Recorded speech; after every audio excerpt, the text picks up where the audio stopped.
21,000 football fans see West Virginia open its 1957 campaign against a veteran Virginia team. Late in the second quarter, no score, quarterback Mickey Tremarchi drops back to pass. He lets fly 38 yards downfield. Halfback Ralph Anastasio makes a sensational running catch on the 24 and doesn't stop until he has the Mountaineers' first touchdown of the year. Fourth quarter, West Virginia leads 6-0, but the Cavaliers are on the march. Nelson Yarbrough passes to end Fred Polzer, and he's to the 5 before Mechanic tackles. 3 plays later, Yarbrough sneaks over. Final score 6-6, the first tie in Art Lewis's 10 years of college coaching. Ambitious Virginia Tech comes to Morgantown intent on snapping West Virginia's 21-game Southern Conference win streak. Neither team could get going in the opening period. Follinsby's Whitey Mechanic gains 13 to the Tech 21 on this pitch-out play, West Virginia's first down. Then big Larry Krutko leaves a trail of tacklers behind as he skirts left end of the Tech 9, and the partisan crowd roars its approval. It's first and goal. Mechanic takes a pitch out, cuts in sharply as Krutko blocks a man to the outside. It's Mechanic to the 2.5-yard line. 2 plays later, big Krutko from Carmichael's, Pennsylvania, rams over tackle for his first touchdown of the season. Anastasio scored in the final quarter as West Virginia gained its first triumph, 14-0. Camp Randall Stadium, Madison, Wisconsin, and 39,000 football fans see an underrated Badger 11 upset the dope bucket. Second play of the game, Sidney Williams throws, halfback Danny Lewis catches, a run-pass play good for 62 yards and a touchdown within the first minute of action. Trailing 14-0 early in the second period, West Virginia takes to the air. Tremarchi fakes a handoff to Bill McClure and then throws far downfield, intending it for Terry Fairbanks. But Ron Steiner intercepts. Watch the brilliant blocking and running as the sophomore sensation picks his way for 94 yards to pay dirt. This is West Virginia's first appearance against a Big Ten team in 24 years, and it's a long afternoon. But the Mountaineers show a lot of fight. Sophomore speedster Ray Peterson goes outside for 22 yards before he's ridden to the turf on the 5-yard line. 3 plays later, Stubby Krutko cracks the middle from the 1 for 6 points, climaxing a 75-yard march by the Fighting Mountaineers. But Wisconsin has too many horses. Dale Hackbart on a keeper starts left, cuts back inside, and makes his way 29 yards to the end zone. In the fourth quarter, Longfellow recovers a Wisconsin fumble on the 19. Gritty Ralph Anastasio, a 165-pound back, carries and gets a good block from sophomore Glenn Shamblin, which springs him loose to the 12-yard line. It's Anastasio carrying again. The hole opens, and with Bob Gunther paving the way, Ralph rushes through left tackle to the end zone, 12 yards away. Wisconsin 45, West Virginia 13.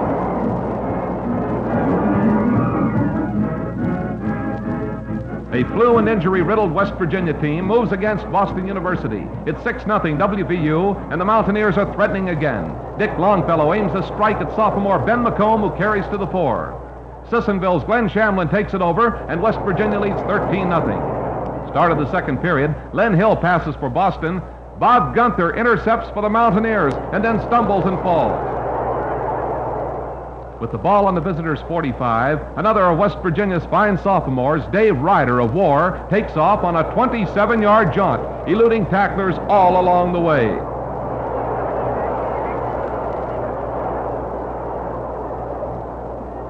Moments later, Krutko finds a big hole, and as it closes, he bulls his way 12 yards for another West Virginia score. It's a 20-0 ball game.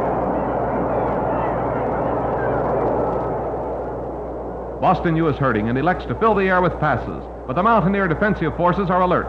Longfellow, playing the finest game of his career, makes an over-the-shoulder interception, then shows that he can lug the pigskin as well as throw it. Chuck Billick chips in with a key block, and Longfellow does the rest.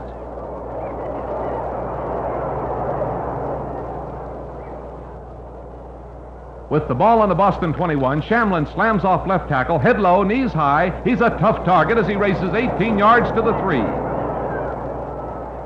A play later, Shamblin scores, carrying Boston defenders over with him. West Virginia 46, Boston University 6. Fireworks get underway early in a night game at Griffith Stadium as West Virginia's line opens a big hole for Stubby Krutko against George Washington. Krutko comes barreling through for 14 big yards. On the third play from scrimmage, smooth-running Ray Peterson sees daylight and races through the GW line. In hot pursuit is the Colonials' Mike Summer.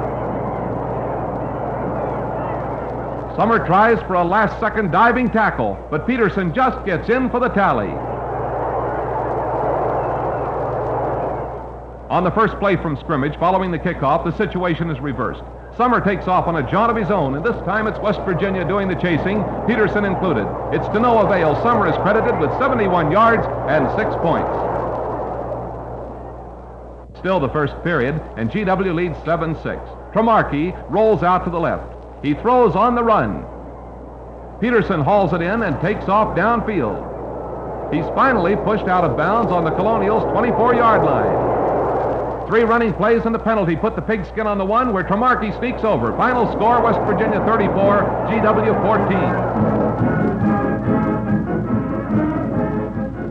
14. Coach Art Lewis sends his charges against William and Mary in quest of their 24th straight Southern Conference victory.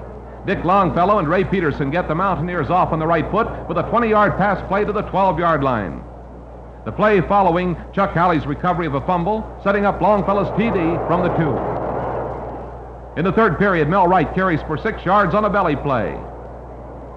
Quarterback Mickey Tremarky follows with a quick pass to Roger Chansey at the 12. And 2 plays later, Tremarky scores. West Virginia keeps its Southern Conference record clean, a 19-0 win for the Mountaineers. Bitter rival Penn State plays rude host to a West Virginia team minus the services of All-American Chuck Halley. The Lions roar early. Andy McConey takes a pitch out and follows 3-man interference into the end zone. The conversion is good, and Penn State leads 7-0. Second period. Tricky Ralph Anastasio slices off left tackle and legs it 30 yards to the Penn State 18. Anastasio averaged 10 yards per carry in this contest. T formation. Dave Ryder is the flanker. Tremarky takes. He throws, and Ryder makes a nice catch between 2 defenders. The ball is on the 3 now. Tremarky goes the rest of the way. Third period, and Penn State is knocking at the door again. Babe Caprera runs up the middle to the West Virginia 7. The next play even fooled the cameraman. Richie Lucas fakes the handoff, rolls to the right and passes. Waiting in the end zone is Les Walters. It's a Penn State score and a 27-6 win for the Lions.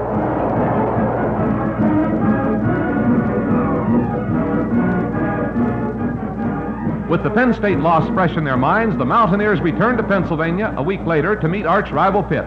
The Panthers punt. Bill McClure of Charleston hauls it in and is off on a sensational 45-yard sideline run. The last 9 thanks to a fine block at the 15 by Roger Chansey.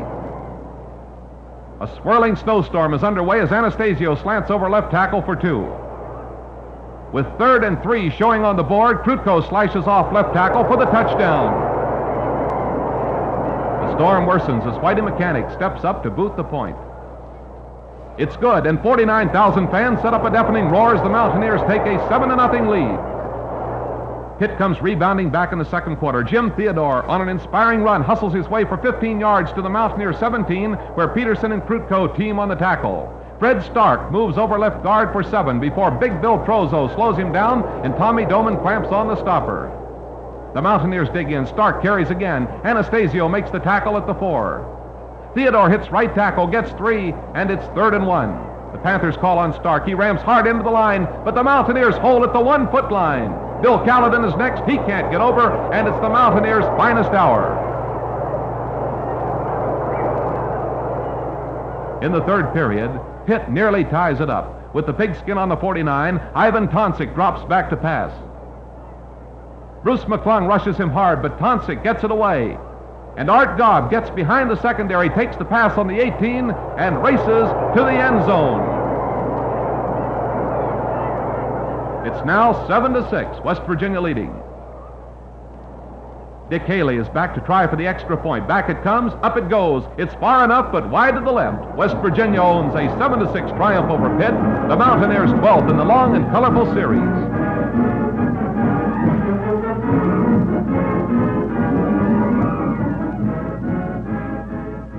Fans are hardly settled at Wake Forest before Ray Peterson has them on their feet. He breaks off right tackle, gets a couple of excellent blocks, and is off on a 56-yard West Virginia touchdown run.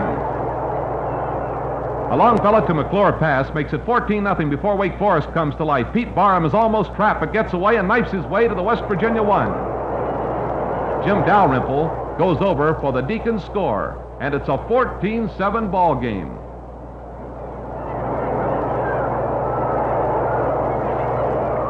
It's the fourth quarter now. A 21-7 count, and Longfellow flips a pass to Roger Chansey, who's all alone. Chansey is down on the 9-yard line. Longfellow takes to the air once more. He rolls out to the left, eluding tacklers. Suddenly, he fires to the right, and Chansey is alone again, this time in the end zone. West Virginia chalks up another win, 27-14.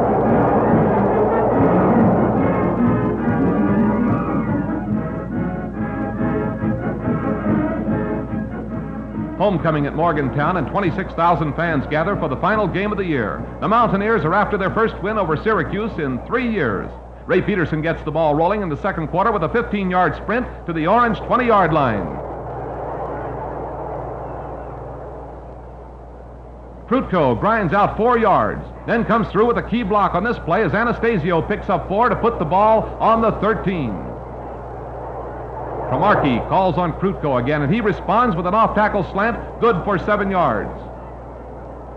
It's first and goal. Watch Joe Nicely pull out from his guard post to lead Peterson to the 5-yard line. Krutko, playing his final game, runs for 4, taking tacklers with him.